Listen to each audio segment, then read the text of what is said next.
Tonight's episode is brought to you by Goodwood-Digby Distillery. Hard to pronounce, easy to drink. Find out more at goodwooddigby.com. Just give the average Joe an insight of what's it like playing at this level. Friday night's always been a personal favourite of mine. You've got the long weekend. Everyone's just wanting that release, that stimulation, just to watch a macabre sport of gladiatorial confrontation. And you feed off that as athletes. Like, you love it. Love it. Love it, love it, love it, love it.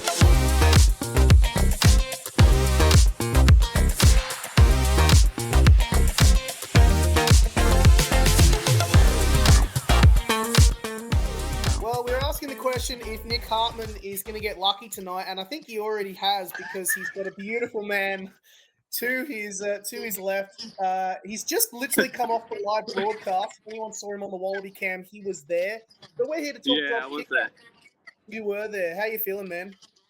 I'm feeling lots of things, mainly anger. But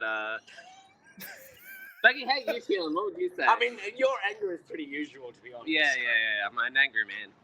We're here with Dougie. Dougie, my mate. I sometimes watch rugby with Dougie, but now he's making his debut on the pod. Dougie on the debut. Yeah. What's up, Dougie? The other gentleman joining us. Yeah, the other gentleman joining us is Mr. Nathan Williamson from another part of Sydney. How you doing, Nathan? I'm doing good. Look, I've honestly 90% of me being here right now amid a very tough loss to the playoffs. So it's just hearing what Hartman has to say, let rip. So yeah, floor's yours. I'll go. I agree. Dougie's got to deliver better than me, mate. Fuck, go man. for you then. Go. I'm ready to fucking blow, man. What the fuck? Go blow. What the fuck was that, Dougie? Just feel to chime in, man. Dougie's... Come on, Dougie. Look, what I will say is, first 25 minutes, ABs, they smashed it. They did what you were going to expect. They came out and they were fast and they played great rugby. But then, literally, from then on, they were balls. They were passive. We were up. We were straight up through the middle. We were doing things we never normally do, around the ruck, straight through the middle. And I feel like the only difference was O'Connor being terrible at kicking and the ref. And that leaves a bitter taste in the mouth. Yeah. Sorry. I want to fucking launch off. You cannot say the ABs were the better fucking team in that match. And that speaks a fucking ton, man. It's so outrageous. It was almost like we got stopped playing rugby tonight. I'm so fucking annoyed. Even right, you go 50-50 calls, whatever bullshit. Tongan Thor got done for tackling a dude 5 centimeters off the ground. And then Geordie Barrett, who has a history of being shit at tackles, picks a dude up, shovels him into the ground, who has the foresight to brace himself. Oh, no, nothing happened, dude. Nothing happened there. I'm so fucking over it. Harry Potter, right? Okay, so I know you guys are pros, but we're at the pub. Harry Potter gets sent off for, basically clawing the ball back. Balls. You have no idea what happened. It never gets replayed. It was repeated infringement. Indication. It's a fucking indication of what happened. Hey?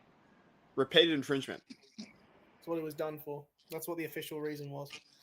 But we never knew. And you look at it, it's kind of here and there. Do you have to go through every fucking ruck? On the Andrea reality of, there's a million rucks that are just like that. There's a million rucks that are just like that. Yeah, 100%.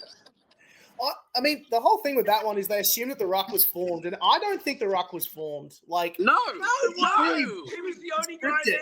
No one had come through at that moment. Yeah, that's the fucking bullshit.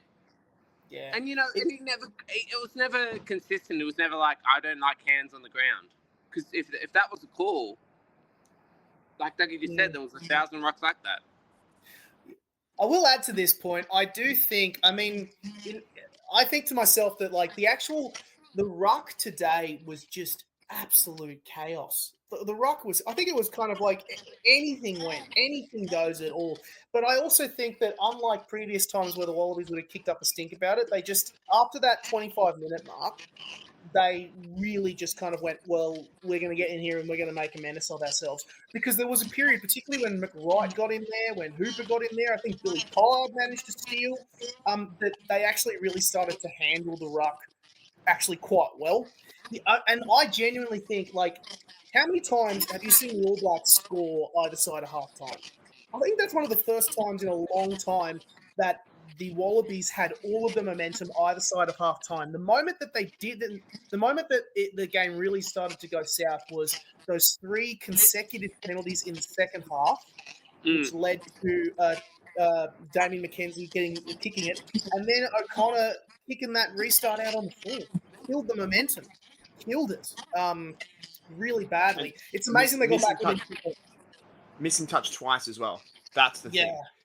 Again, it's a cardinal sin for Australian terms.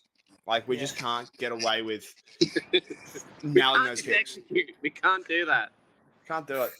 But I thought there's Reece Hodge. Is some injured son Reece Hodge 2027. It's seriously, anybody can kick that. Come on. What have you just done? Give it to Harry Wilson. Fuck's sake.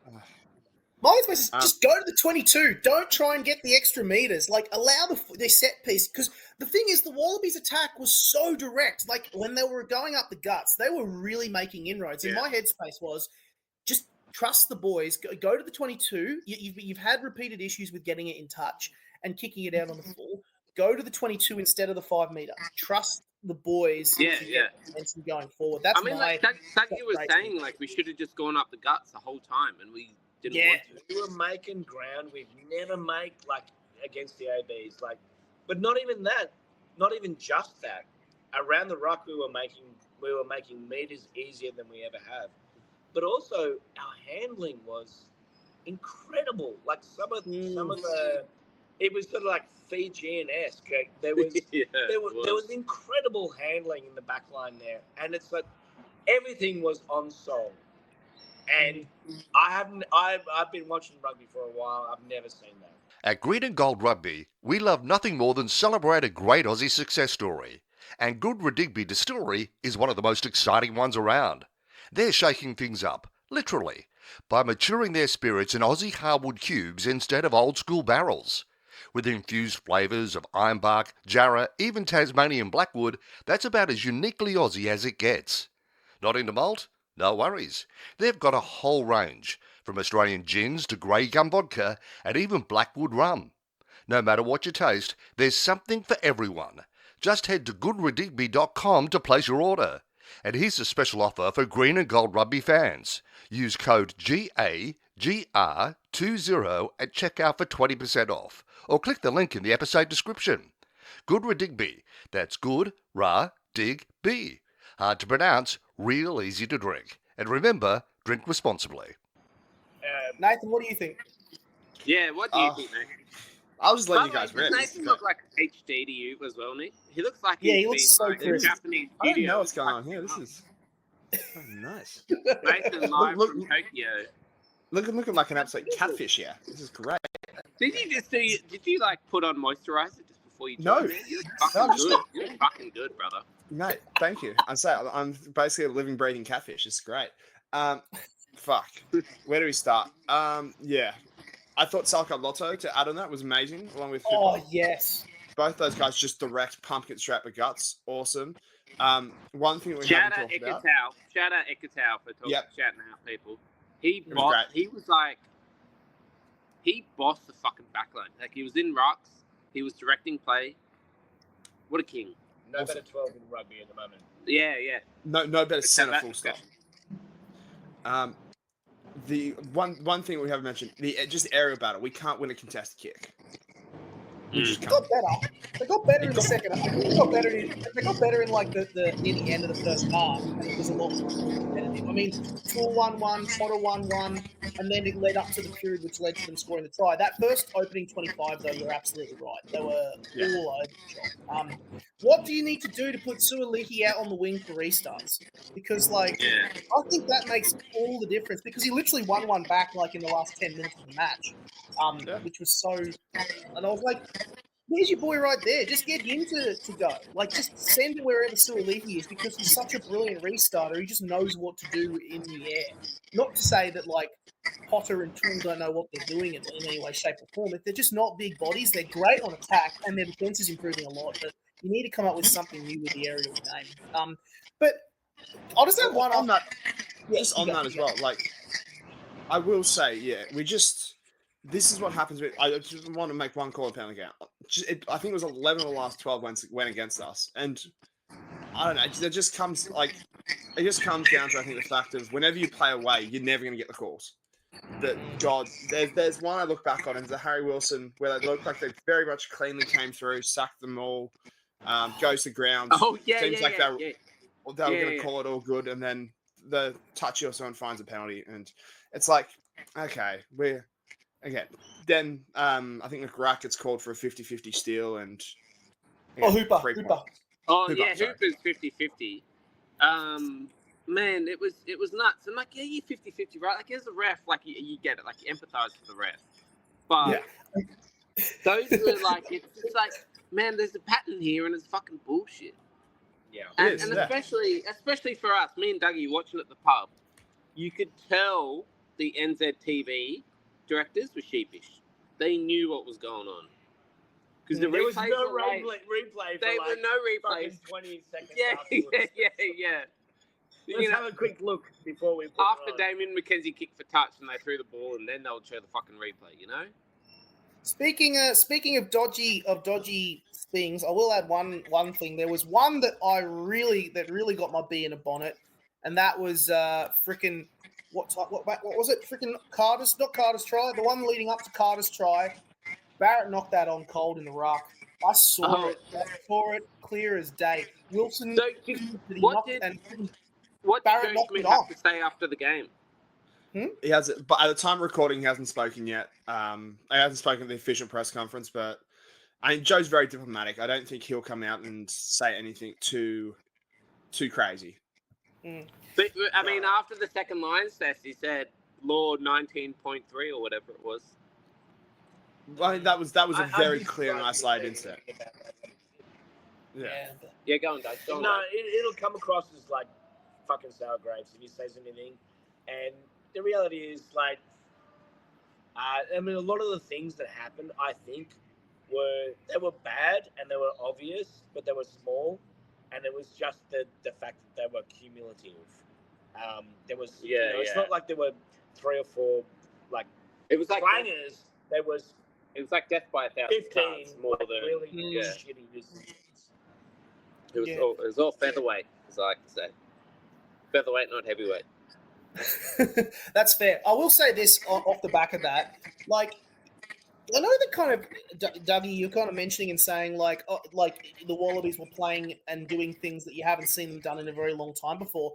In my head, I kind of want to push back a little bit against that because maybe it's just the fact that this year, pretty much since, they've had the ability to bring games back and come back, I kind of was expecting, okay, I'm waiting for this Wallabies side to click.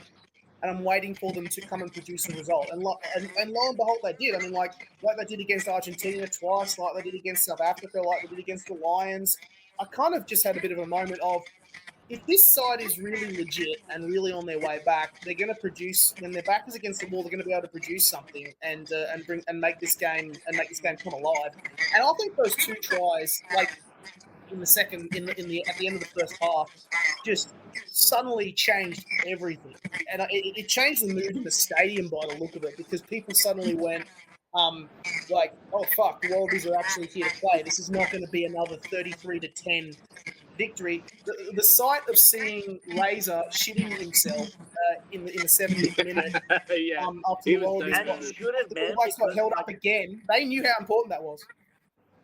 I honestly, when I said what I said about I haven't seen a Wallaby team play like that, when you look at the handling, in the last kind of 20 years, etc., handling hasn't been our specialty. We've had the imagination, or we've had the power, or whatever else, we've found a way, but we haven't presented that absolute perfection. And there were a number of plays there where you just looked at that and you go like, am I watching Fiji? It was absolutely beautiful. And there was the power, there was the pace, there was the skill. And like I look at that and go, that was incredible. And I haven't seen us string that. I know we've always been capable of it, but we haven't strung that together in my life for a very, very long time. So I was really impressed with that. And I guess what was disappointing was that we weren't able to follow up with that. So like after that, the things like the O'Connor kicks or whatever, I was like, so you've got to the point, you've got out of your half, or you've moved into the thing. It's like, and then he's kicked, and it's, instead of putting it to the 5 meter, he's put it to the 22. That's the stuff I say like, yes, we can chat about the ref and all that sort of stuff, and I absolutely agree, and I fucking hate talking about the ref, but the reality is, but for a couple of those O'Connor things, like maybe if he'd have done better at those kicks, we could have took the ref out of the game. Yeah. Like, we were good enough. We were a better team. I genuinely think we were a better team for at least 50 minutes of that game. Yeah. And the back half of that game, we were better, and we should have bloody won. And we're left saying, was it the ref? Was it O'Connor? Was it whatever? And that's a fucking sour taste for me. Yeah. Big sour taste over here. Lemon City. Yeah. I think that's a brilliant game also. Yeah, it was a brilliant game. And it sets the stage well for Perth. So I discovered a very depressing fact, which is that's the 10th win in a row for the All Blacks over the Wallabies. And if they actually win in Perth, it becomes an all-new winning streak that the All Blacks have had over the Wallabies. Previous time they did 10 in a row was 2008 to 2010, and that winning streak was ended by a victory in Hong Kong off the boot of a certain man, James O'Connor. So if the All Blacks are going to... Is this your segue to talking about Perth, Nick? It was a good segue. What do you think? I think we're going to crush them in Perth. You can't have that fucking game. Harry Wilson, I don't know what he said after the game. I remember after in Melbourne, he said, I can't talk about the referee's decision right now. I think he's blown up Deluxe. And everyone would be blown up. We were talking about Joe before. He's going to be blown up Deluxe. That was bullshit. So there were a couple of Kiwis around us at the pub, and they're like, oh, yeah, we won. I'm like, man, like, you should be ashamed. Yeah. No, like, never ashamed by winning. Yeah, always be ashamed never ashamed by winning. Through. Genuinely, you heard it now. I reckon we can annihilate them in Perth. Yeah, we'll mash them up. We'll mash them up. I will say I'm not intimidated by this All Black side. I'm really not intimidated by this All Black side. We can beat it. I mean, like the days of Italian ref to get them through, bro. That's the best thing that happened with this game is intimidation is gone. Like, yeah, I'm not intimidated by this side and gone. Oh, you needed the fucking ref. Yeah. We should have beaten you. Like, come to our home. We're going to annihilate. I feel like Cam Rogard's celebration after he scored that try was incredibly telling. Yes, fuck Cam Rogard. I mean, yeah, but Cam Rogard was elite. Cam Rogard, like, he deserves mention. He was. If Cam Rogard doesn't play, we win that game. He was so good. He was good. He was very, very good. That's why I say fuck Cam Rogard. I mean, and you also got to think, yeah, of course. Like, how many fuck you out of respect. Team have? How many teams does the Wallabies have? Like, I joked in our chat that we should be allowed steroids given the amount of injuries we have. But, like, it's nuts, man. Like, to think Will Skelton's coming for the... I mean, Will Skelton's flying into Perth and then flying back home to France. Like, he is going to...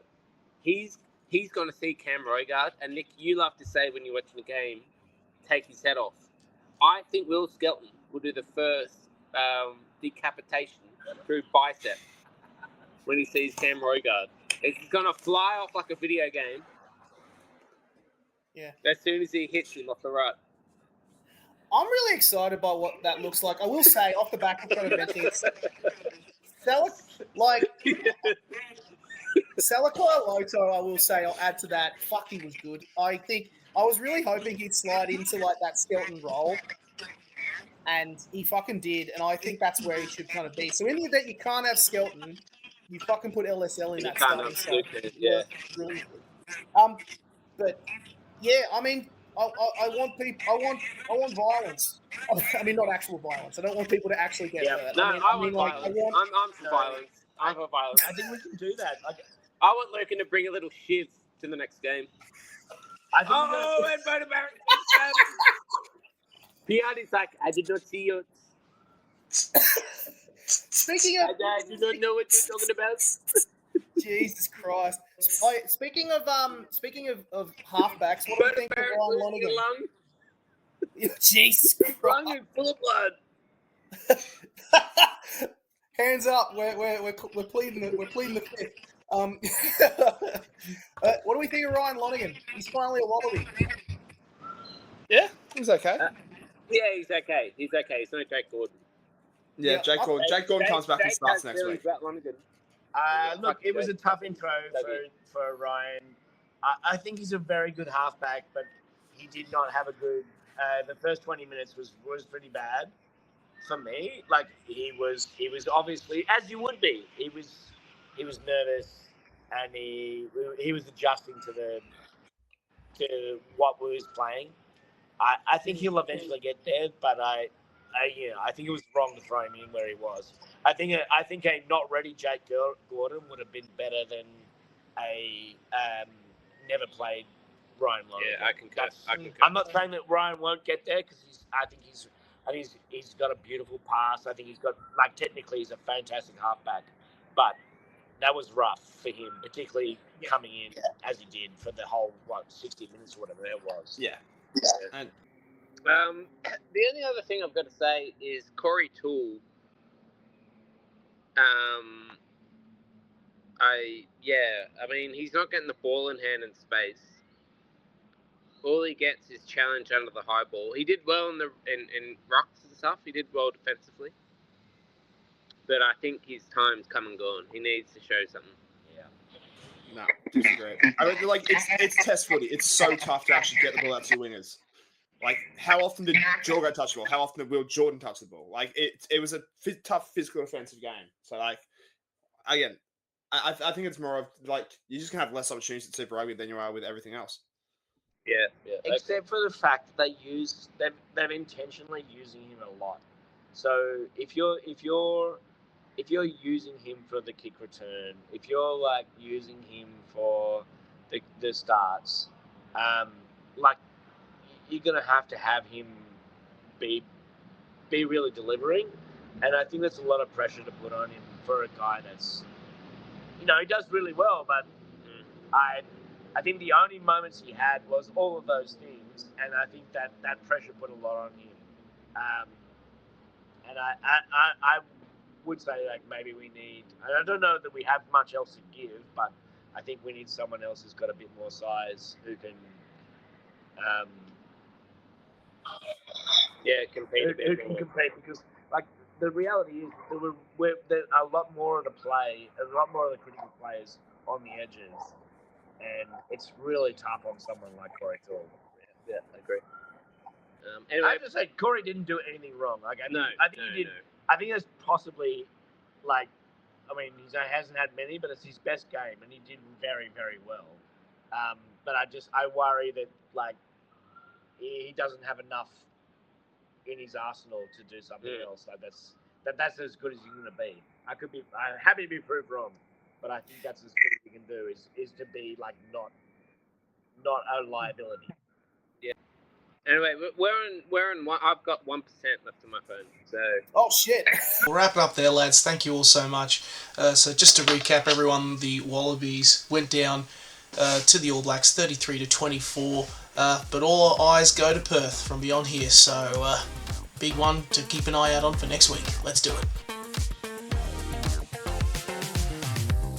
We've got another week to get back on the horse and take that horse to the water, and you can ask that horse, you can say, hey horsey, do you want to have a drink or do you want to swim? Yeah, and it's up to that horse to then realise what he wants to do in his life. So we're looking forward to like I say, getting back on that horse. And are you looking forward to getting back on the horse 6 months since we last saw you? I don't like horses. I can't ride. Give myself an uppercut. Tonight's episode was brought to you by Good Redigby Distillery, uniquely Australian and proud of it. Cheers to supporting local. Visit goodredigby.com.